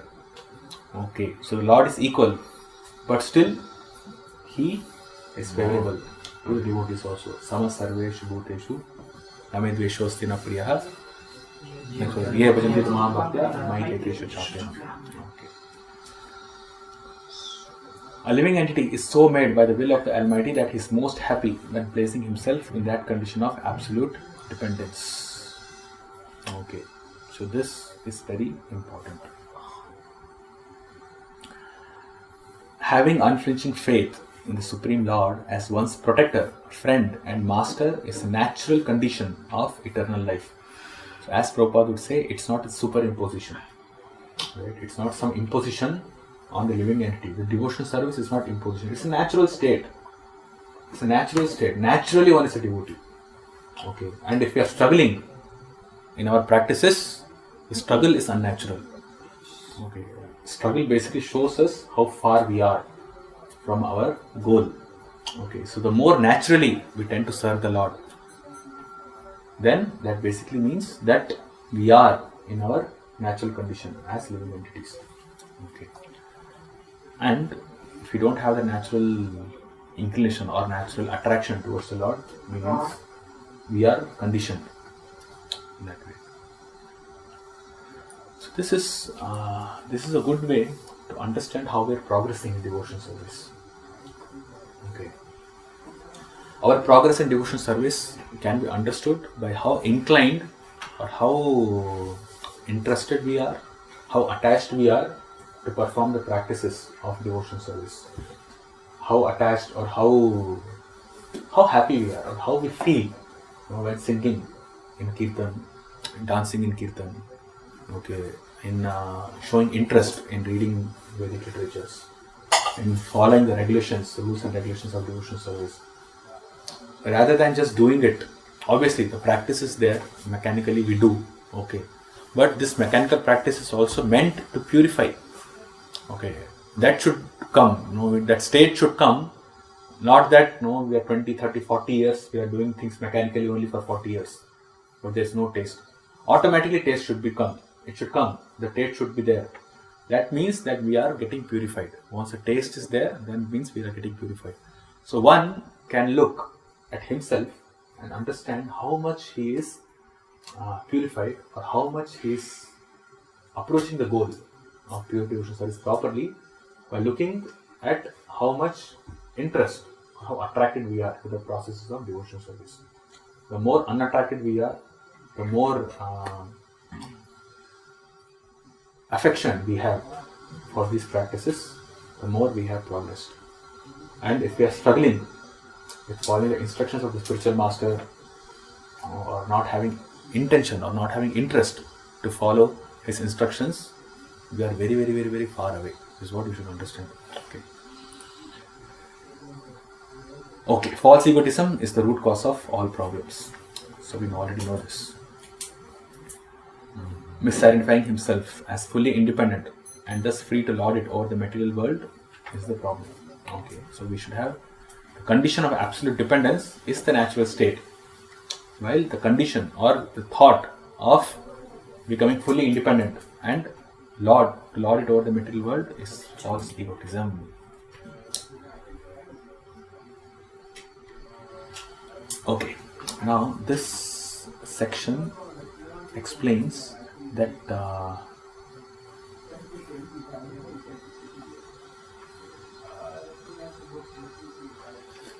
the appearance of Lord Krishna at the deathbed of Bhishmaji is due to his being an unflinching devotee of the Lord. Okay, and Arjuna has some bodily relation with Krishna because Lord happened to be his maternal cousin, but Bhishma had no such bodily relation. Therefore, the cause of attraction was due to the intimate relation of the soul and not of the body. Okay. Of course, Srila Prabhupada writes that relation to the body is pleasing and natural, and the Lord is pleased when he is addressed as the son of Maharaj Nanda, son of Yashoda, the lover of Radharani, like this.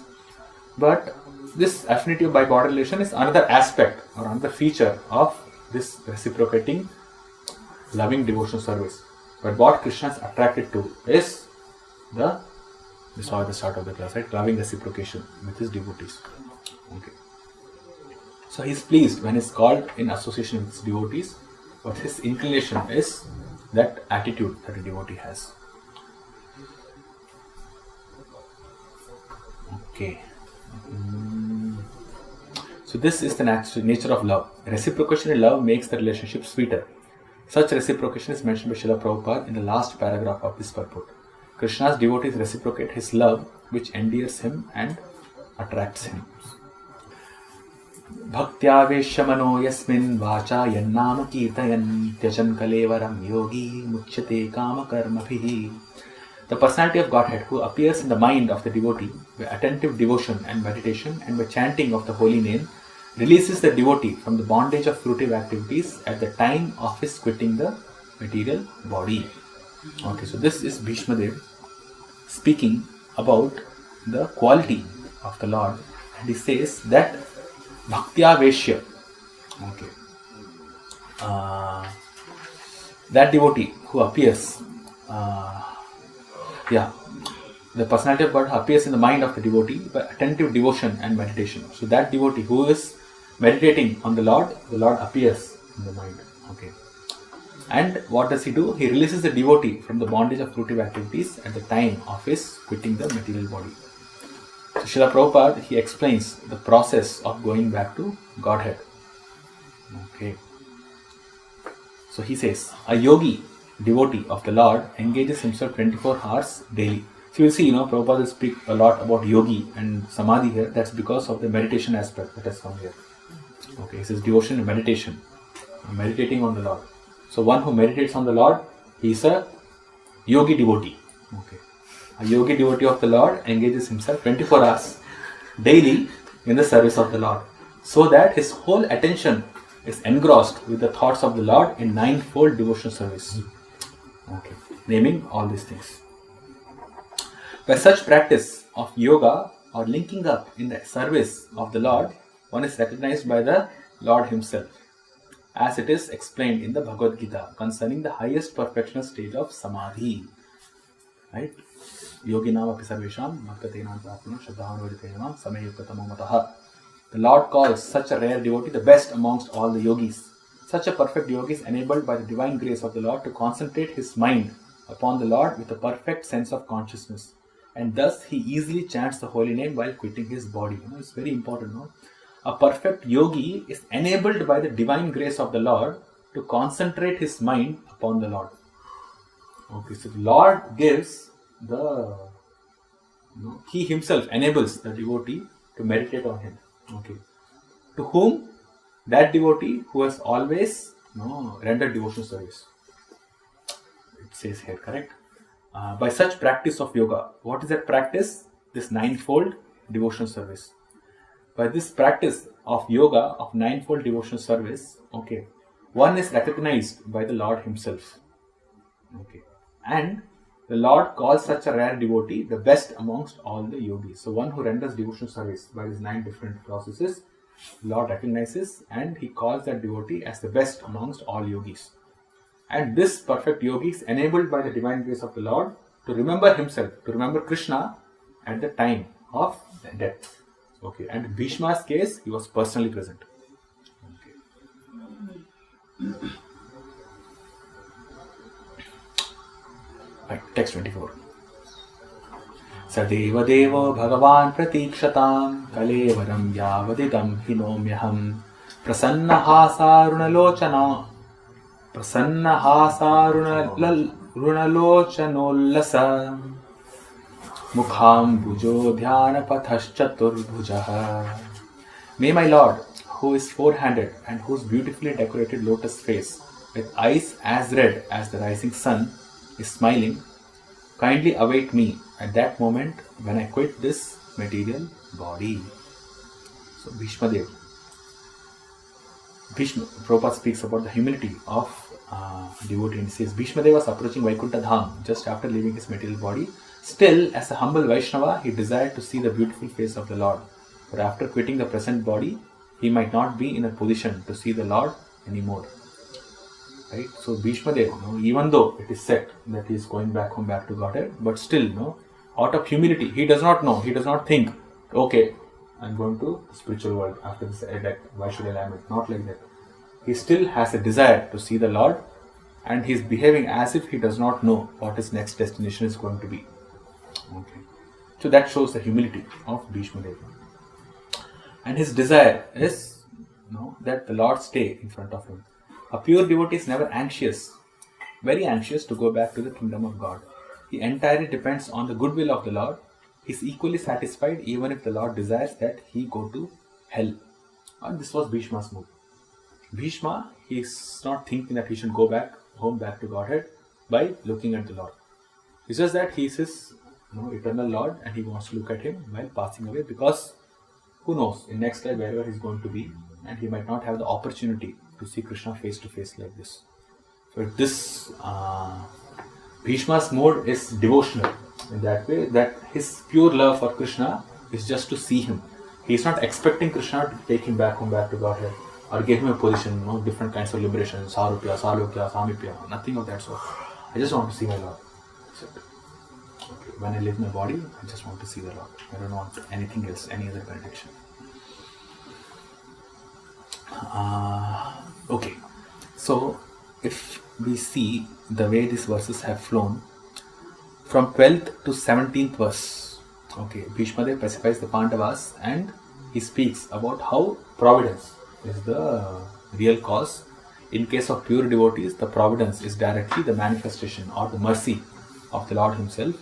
And this Lord is this Krishna, the personification of this eternal Kala. He's your friend.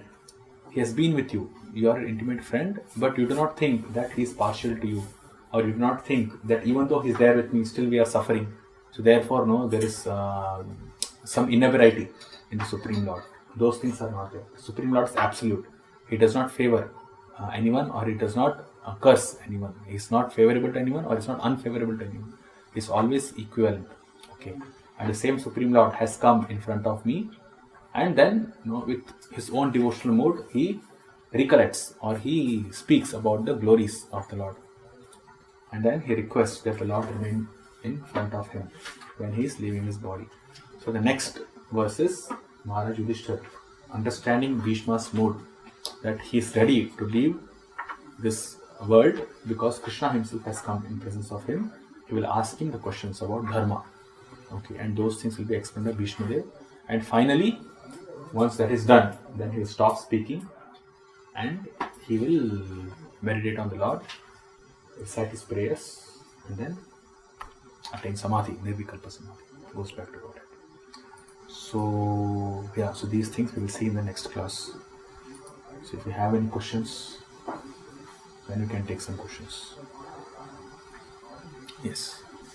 Yes, I heard in lecture this now that Lord for Lord both the energies are spirit form. Yes. So, but we hear in Bhagavad Gita that Lord says that external energy is my bhinna prakriti, separated energy. So Yes. how come this? Yeah, from the Lord's absolute point of view, everything is spiritual. Okay, but from the living entity's point of view, we differentiate. Okay, so when we say that from absolute point of view, it's like even when Krishna comes, Krishna never comes under the influence of material energy. Okay, and even if he comes to this material world, okay, he can change whatever matter is there into spirit. Okay, so there's never a time, past, present, or future, or in eternity it's going to be, where the Supreme Lord is going to be in touch with the material nature. Wherever he is, whatever he's doing, everything is doing, okay, his birth, Janma, Karma, everything is always on the spiritual platform.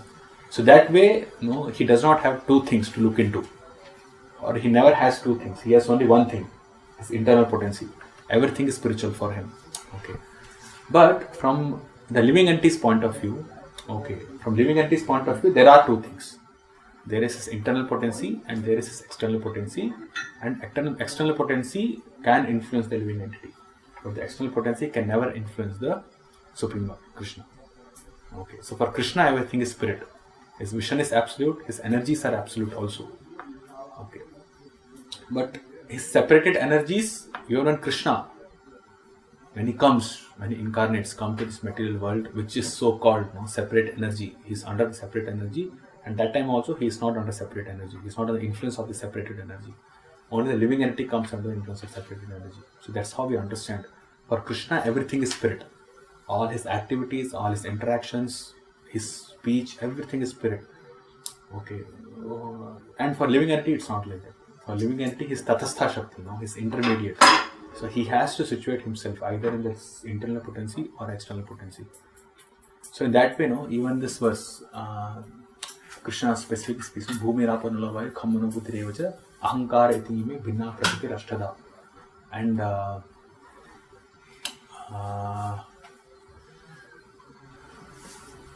which verse is that?